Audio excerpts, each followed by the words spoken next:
and welcome to Leaders of Tomorrow, ET Now's one-stop platform for the micro, small and medium enterprise sector of India. On the show today, NASSCOM President R. Chandrasekha talks to ET Now about innovation, the government's Electronics Development Fund, disruptive technologies and more. On Bright Sparks, Shemrock Schools, a chain of over 500 play schools that's growing rapidly across India, Nepal and Bangladesh. And Happily Unmarried, a product company from New Delhi that offers innovative and quirky gifting solutions. So that's the exciting lineup for today. Let's start with our Bright Sparks right away. Preschool education is critical for toddlers in today's competitive environment. Recognizing this, the chain Shemrock Schools was established by a husband-wife duo to offer holistic development to young minds. Since 1989, these schools have been providing a vibrant and friendly environment and have already touched the lives of over 3 lakh children across India, Nepal and Bangladesh. ET Now's Punita Verma reports. There aren't many schools that kids cry to go to even on Sundays. Shemrock certainly has changed the definition of a school and altered perceptions. Established in 1989, this chain of pre-nursery and K-12 schools has rewritten the conventions by backing all of its education system with thorough research and development. You have been associated with Shemrock since 27 years. 1989, your parents conceived the brand and you have been there since then. What was your role at the inception of the organization and how has it evolved over 27 years? Okay, my parents actually started the venture, as you said.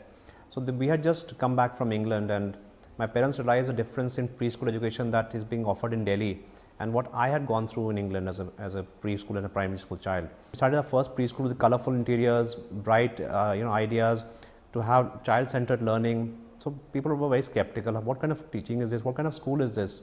But it took off very well and the response was good.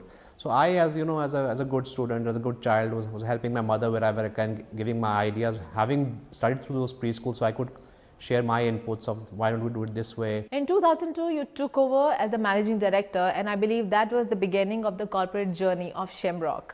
So after you took over, what all changes did you make to the organization and how did they benefit you in the long run? So to scale up, we put in a lot of processes. We got in ISO 9001 certification. We built our own software, which still forms the backbone of the whole system. We put in a lot of quality audits processes. So all things were put in so that we could grow and manage that growth as well.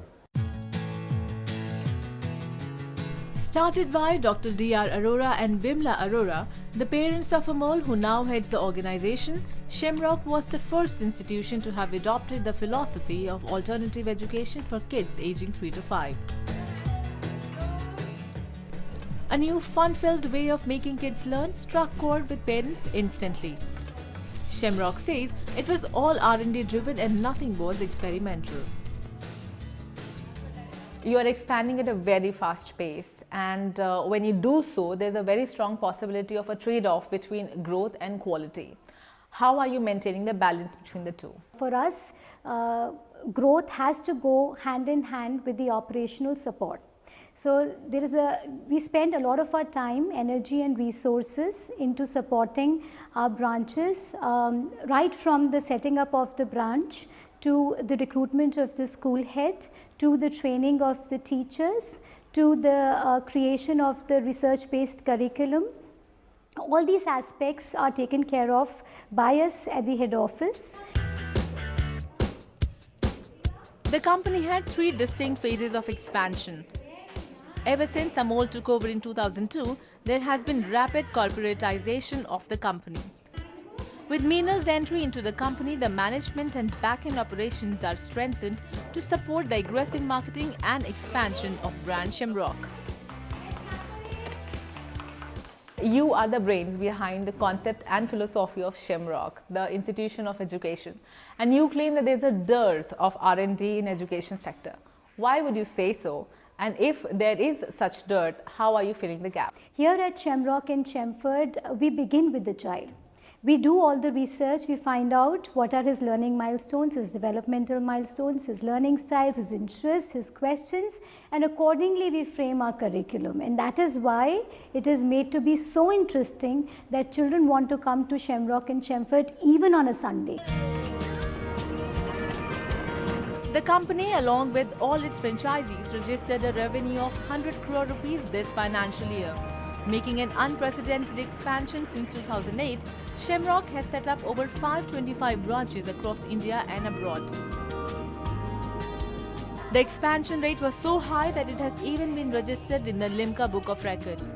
With the company looking at faster national as well as overseas expansion, the numbers are only looking up.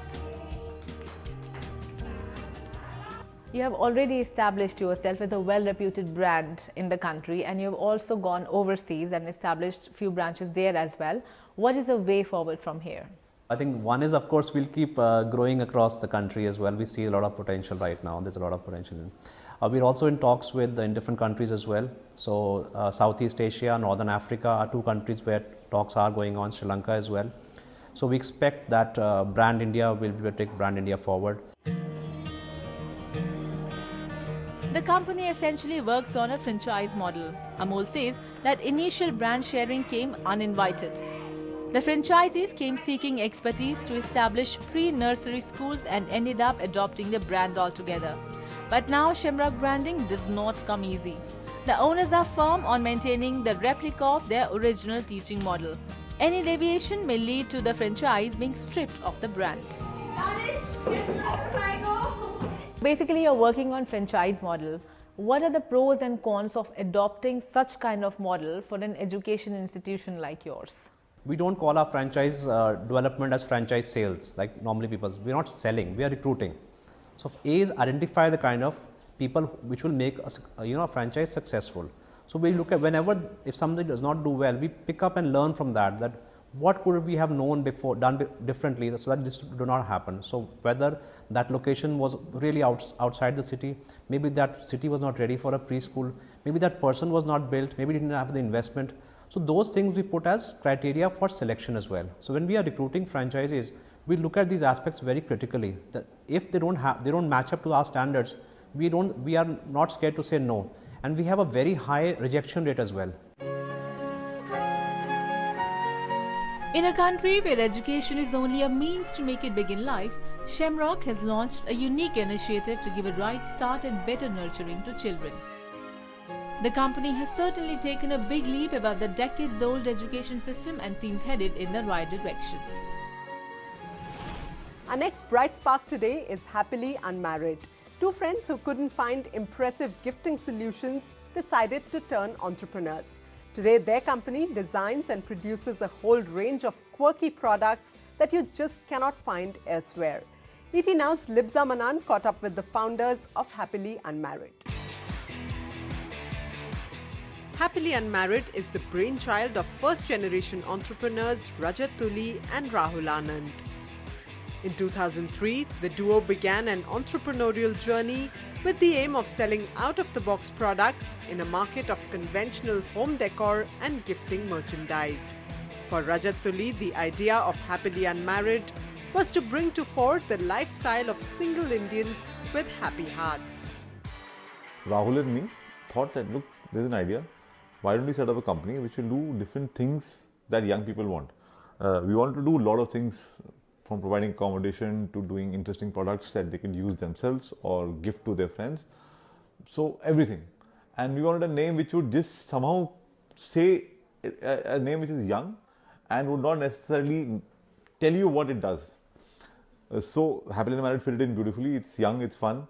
And when we started, we tried to do many things. But what we stuck on and what really was our strength was these products. They mixed design, they mixed the content and local nuances which sort of people picked up and started appreciating immediately. Design and constant innovation have been the key differentiating factors of this exclusive merchandise brand. From giving life to catchy slogans to speaking the mind using daily household products, Happily Unmarried is definitely a fun product line for the free-spirited Indian. See, a lot of what we do is derived from the popular culture, and the popular culture keeps evolving. Since 2003, the things that were popular there, and 2015, things have completely changed. A lot of new ideas and the energies that we get comes from people who work with us, mostly college graduates, interns, and so we don't like to get them on board and tell them that this is what we want. We ask them, what do you think, what should be made? So they come up with the idea. So I guess it's the people. That's where we get those ideas from. I think that two, three things. One is that we have been able to ride on a strong design aesthetic. So we are good in design. We have been able to merge it with content. So one is designing a product. Second is finding out what slogan or what idea or what popular, like I'm wearing a t-shirt which says Avara Hoon. Now this is something which has been around, but we picked it up because we felt it reflected what the young people think right now. They want, it's a cool thing to be saying that you're a vagabond or you want to travel. So we picked that as a thing. So the idea to identify the right phrase or the right product which is relevant to the times that you are in is really important. The brand has won the hearts and minds of young India thanks to its strong presence in social media and e-commerce, allowing India's next gen to choose their favorite products with just a click. Today, with 4 broad product categories, Happily Unmarried is present in metropolitan cities and soon plans to expand its reach to all corners of India. From a completely physically offline company, we've established a full-fledged online presence. We have the entire tech team in-house, so we have become an online company. While we also have stores, so the growth right now is much bigger in the online space, and we are riding on that growth. And as the market evolves, as more people get access to internet and get access to smartphones and laptops, the e-commerce market will grow. So we are riding on that. We're hoping that we'll be able to ride that. So that's happening. We are doing the physical stores. We are at the airports as well, for the people to just experience what the brand is about and get a touch and feel of the Happily Unmarried experience. This brand soon plans to go global after establishing itself as a leading quirky lifestyle brand in Indian markets. The company clocked an annual turnover of 15 crore rupees last year and is eyeing revenues of 500 crore rupees in the next 5 years, an ambitious goal that this youth-centric name may well achieve with its exciting and diverse range of products. So that was Happily Unmarried, spreading happiness with its out-of-the-box product ideas. Let's take a short break right here. On the other side, we'll speak to NASSCOM President R. Chandrasekha about technology startups, taxation for e-commerce players and much more. Stay with us only on ET Now.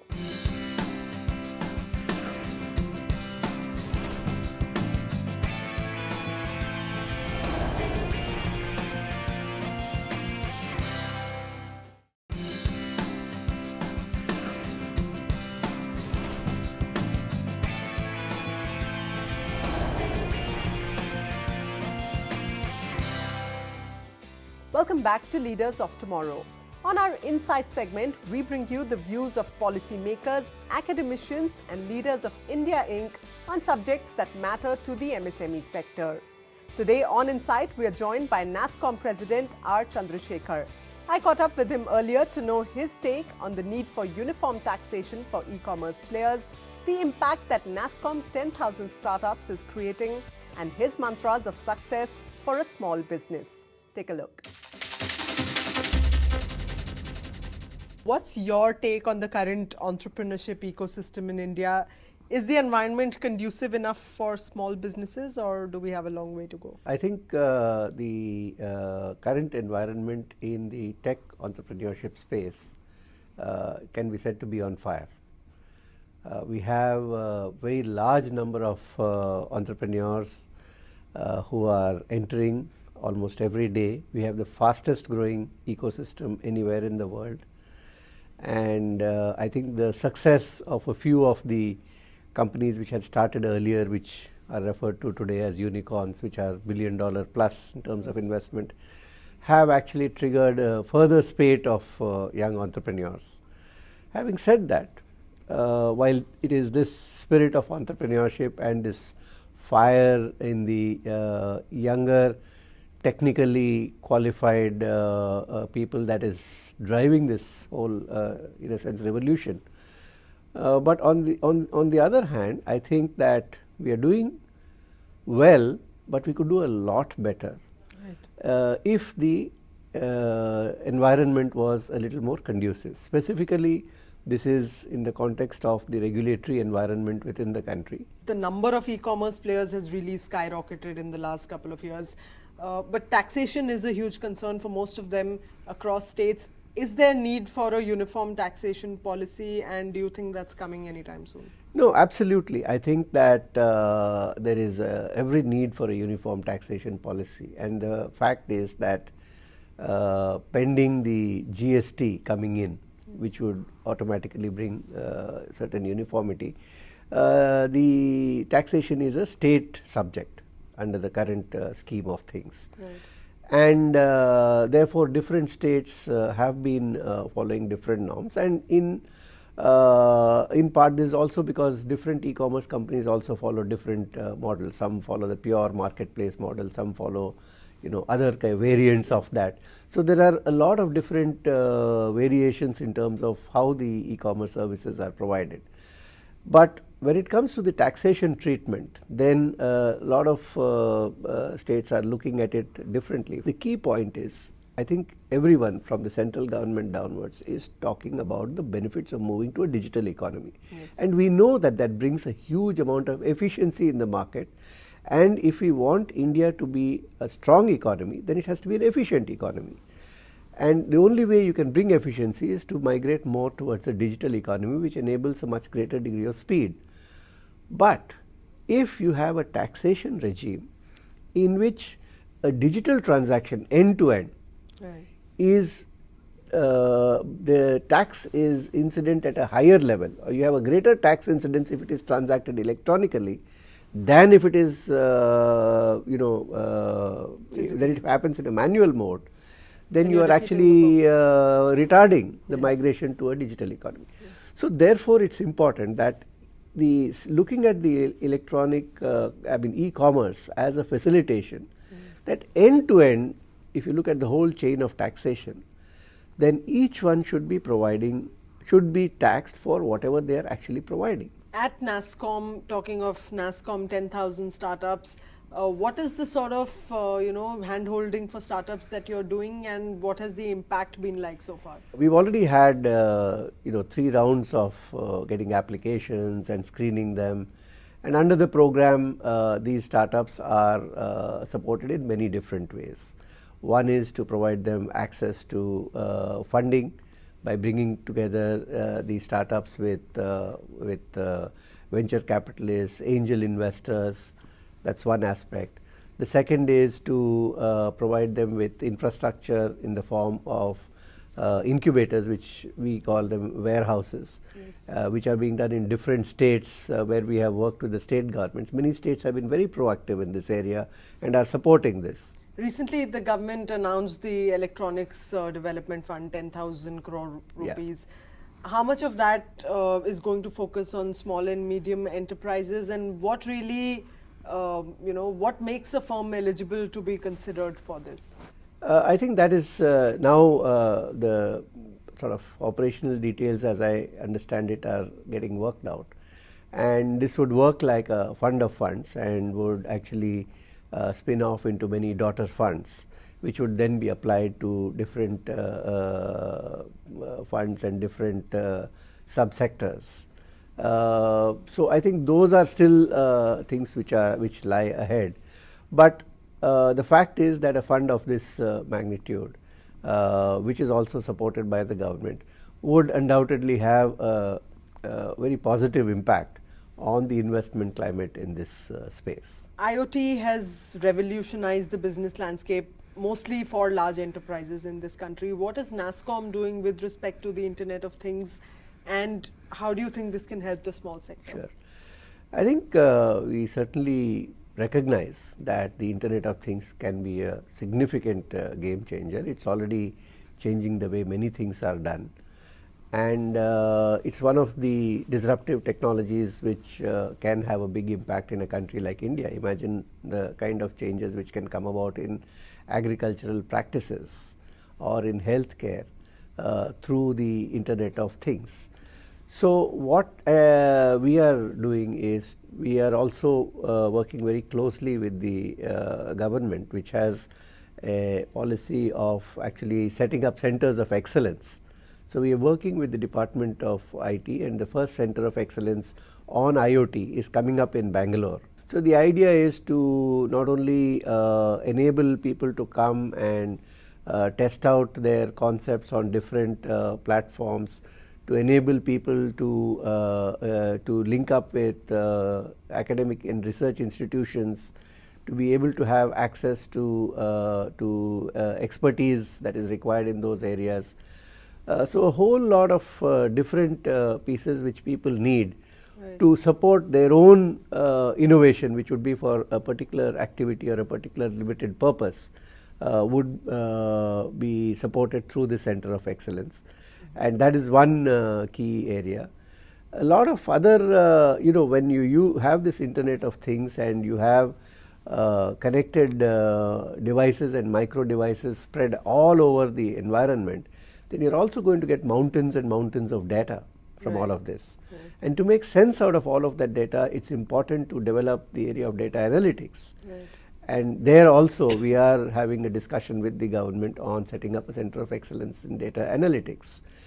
So, the Internet of Things is certainly a big area, and it's going to make a big impact within the country, and especially in a country like India, where price sensitivity is very high, and the value of a service is not only dependent on what the service does, but also at what price point. At NASSCOM, what are the various initiatives that you're taking to promote innovation? One of the things that drives innovation, apart from the entrepreneurship that I talked about and the fire in the belly that young technically qualified people have, is the whole idea of looking at challenges. All of us look around us, and we are accustomed to sort of cursing the challenges, whether it's the traffic or whether it's the water or whether it's the power or whether it is whatever. But a true entrepreneur looks at it differently. They look at each of these problems, and where all of us see problems, they see an opportunity. And they see an opportunity to put technology to use in new ways, or to create a new technology to solve that problem in a new way, and then solve a problem and at the same time make a lot of money. And I think there is great satisfaction in that combination, because usually it was a choice of one or the other. So I think that that is something which is a big driver. So creating these challenges and helping to channel some of this creative energy and innovative energy of the younger generation in a country where we have the youngest population, youngest demographic profile, is, I think, particularly important. So we are looking at these challenges and driving these challenges and imbibing that spirit or imbuing that spirit of innovation and facing these challenges in the most vulnerable age group, which would be people who are just starting out in college or ending school or in the later years of college. Because that's the time when really the entrepreneurship takes root. Right. That brings me to my final question. Your mantras of success for a micro enterprise in India, given the unique challenges of our times. I think the challenges for a micro enterprise I would put as the top 3 or 4 are: if you have a product which is unique and with a quality and at a price point which makes it attractive.